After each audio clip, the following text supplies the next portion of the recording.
Halo semua, perkenalkan kami dari kelompok 7 kelas PPDK.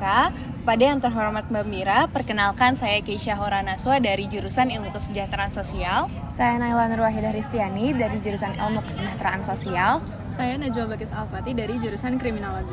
Jadi pada hari ini kita akan mempresentasikan dan juga kayak membuat video wawancara terkait gambaran strategi mahasiswa FISIP UI Angkatan 2024 dalam menghadapi persaingan akademik. Halo semuanya, nama saya Muhammad Akram Mulkan dari jurusan Ilmu Kesejahteraan Sosial Angkatan 2024 sebagai narasumber dari penelitian ini. Oke, terima kasih Akil telah menjadi narasumber kami.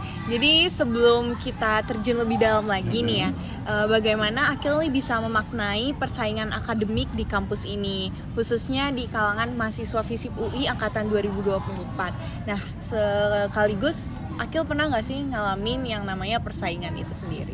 Oke, kalau misalnya persaingan menurut aku sendiri itu kayak ada yang positif bisa negatif ya. Kalau misalnya positif aku ngerasa karena ada persaingan ini jadi aku tuh makin termotivasi gitu untuk lebih aktif misalkan di kelas atau mungkin aktif bertanya. Menurut aku persaingan yang positif tuh kayak gitu. Tapi kalau misalnya persaingan yang negatif lebih ke arah kayak apa ya, persaingan tuh toksik, saling ngejatohin, dan mungkin yang aku lebih sering ngerasain adalah persaingan yang positif gitu. Mungkin karena aku di kelas, jadi aku ngeliat kalau misalkan teman-teman aku aktif nih, jadi aku ngerasa kayak ada persaingan di sini, dan aku yang ngerasa kalau aku tuh harus bisa lebih aktif lagi gitu. Terus sama tadi satu lagi gimana? Iya, berarti emang pernah ngerasain ya. Betul, pernah ngerasain. Sendiri, baik itu di kelas ataupun di yang luar kelas. Betul, di organisasi, di kepanitiaan dan lain-lain. Berarti itu juga menjadi bentuk-bentuk persaingan positif Betul. menurut Akil ya. Betul kayak banget. ada persaingan yang positif, terus juga persaingan yang negatif. Betul. Nah, menurut Akil sendiri, Akil ngerasa gak sih persaingan di mahasiswa FISIP UI 2024 ini terlihat lebih jelas secara terang-terangan persaingannya, atau itu lebih banyak yang tidak secara langsung gitu, tapi kelihatan nih ada jiwa-jiwa kompetitifnya gitu? Kalau menurut aku lebih baik yang gak terlihat secara langsung sih. Kenapa? Karena kayak gak tahu ya, mungkin kalau misalkan yang sangat jelas itu kayak keren banget gitu kan. Tapi aku gak ngeliat yang sejelas itu. Tapi kayak oke, ada persaingan, aku ngerasa di persaingan, cuman gak yang sejelas itu juga ditunjukin sama teman-teman yang lain gitu sih kalau menurut aku. Oke, jadi lanjut ke pertanyaan selanjutnya, yaitu apa sih yang menjadi pemicu utama dari persaingan akademik di antara teman-teman di FISIP UI terusus di angkatan 2024? Mungkin kalau misalkan menurut aku sendiri, kan kalau misalkan pas SMA kita ngerasa kayak di ranking gitu kan. Jadi kayak oke, kita persaingan buat mendapatkan ranking gitu. Tapi kalau misalkan di sini mungkin kita melihatnya lebih jauh lagi gitu ya. Kita ngelihat kayak lebih ke arah karir kita gitu. Karena ngerasa mungkin kalau misalkan konteksnya di kelas, kayak oke, kalau misalkan kita aktif, kita bakal dapat nilai kita bagus, IPK kita bagus, karir kita bagus gitu. Atau mungkin kalau misalkan di luar kelas, berkaitan dengan organisasi, dengan kepanitiaan, kita saling bersaing buat ikut kayak organisasi atau mendapatkan jabatan yang lebih oke gitu. Jadi kalau misalkan menurut aku intinya adalah kita melihat lebih ke arah ke depan gitu, ke karir gitu. Berbeda dengan pas SMA cuma sebatas ranking. Gitu sih kalau menurut aku. Oke. Selanjutnya, gimana sih persaingan tersebut itu bisa memengaruhi cara kamu belajar atau berinteraksi dengan teman sekelas? Kalau misalkan mempengaruhi cara belajar, lebih ke arah yang tadi aku mention sih, kayak oke, misalkan di kelas kan ada nilai keaktifan. Jadi kayak karena aku ngeliat teman-teman aku aktif dan aku juga butuh nilai, jadi aku berusaha buat lebih aktif lagi ngeliat teman-teman aku kayak gitu sih. Tapi kalau misalnya buat interaksi sama temen, aku kayak ngebedain hal-hal yang akademik sama yang non akademik. Jadi kayak aku ngerasa persaingan itu nggak ngeganggu pertemanan aku juga sih. Oke. Jadi tadi kan udah dijelasin juga ya tentang bentuk-bentuknya itu bisa negatif, bisa positif. Nah, pernah nggak sih ada momen di mana persaingan yang justru membawa dampak positif buat kamu itu tadi, misalnya jadi lebih semangat? Terus ada nggak sih pengalaman di mana persaingan itu kayak terasa lebih toksik gitu? Mungkin boleh diceritain lagi gak lebih spesifiknya itu kayak gimana? Oke, mungkin kalau yang positif tadi udah sangat jelas ya, udah aku berkali-kali mention juga.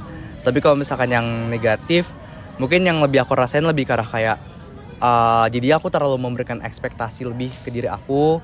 Tapi at the end aku nggak tahu kayak limitasi diri aku. Jadi kayak misalnya aku ngeliat orang lain, dia lebih daripada aku, dan aku berusaha kayak pengen ikutin dia, tapi aku nggak tahu limitasi dari diri aku. At the end aku malah jadi kayak burn out, demot kayak gitu.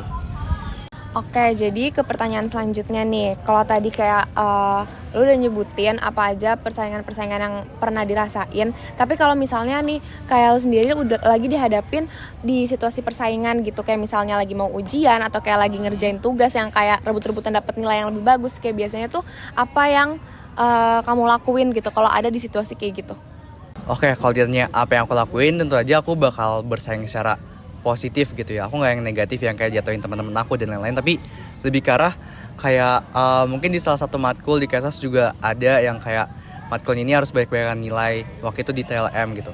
Terus ya udah, kalau misalnya aku tahu jawabannya dan aku menguasai, aku angkat tangan gitu. Tapi kalau misalnya aku emang nggak tahu, aku better untuk kayak diem. Aku nggak berusaha buat kayak sotoy dan lain gitu. Dan aku juga biar aktif, aku sambil kayak searching gitu di Google tentang materi-materi yang bakal ditanyain. Kayak gitu sih kalau misalnya cara persaingan. Jadi aku sebisa mungkin buat pertahanin persaingan yang positif juga gitu. Oke Nikhil, tadi kan lu disebutin nih kalau misalnya kayak gimana cara lu mengatasi situasi kalau misalnya lagi ada di dalam suatu persaingan gitu. Cuman gimana kalau misalnya situasi persaingan itu yang lu hadapi tuh dengan temen lu, misalnya kayak lu dan teman dekat lu tuh berada di situasi kompetitif terkait persaingan, terutama di persaingan akademik. Mungkin di sini aku bakal tegas lagi hal yang penting adalah persaingan yang positif gitu. Jadi kayak ya udah kita bersaing secara positif aja, nggak saling menjatuhkan, gak ada kecurangan gitu. Misalkan mungkin buat join organisasi, kita sama-sama masuk ke organisasi yang sama. Dan ya udah, kita menurut aku tuh di persaingan ini better kita berjuang bersama-sama, kita start bareng-bareng gitu. Dan sebenarnya kalau misalkan dalam persaingan ini, kalau misalnya kita bisa bekerja sama buat mencapai tujuan yang sama, dan kayak apa ya, nggak perlu milih salah satu antara kita, kenapa kita nggak bekerja sama aja gitu, kenapa kita harus bersaing gitu sih kalau menurut aku. Oke, makasih banget Akil untuk jawabannya. Mungkin ini lanjut ke pertanyaan selanjutnya yang juga bisa kamu sertain semacam closing statement dari jawaban kamu dari awal gitu. Kalau misalnya dilihat secara menyeluruh, gimana sih kayak menurut kamu tuh terutama persaingan akademik yang terjadi di lingkungan FISIP UI angkatan 2024 nih kira-kira lebih banyak memberikan manfaat untuk diri kamu ataupun apa malah lebih banyak memberikan kerugian gitu? Oke, jadi kesimpulannya berdasarkan apa yang udah aku sebutin tadi dan jelasin, menurut aku sih kalau di FISIP UI angkatan 2024 itu masih positif banget dan juga aku ngerasain banget manfaatnya gitu dibandingkan yang tadi negatif yang aku bilang.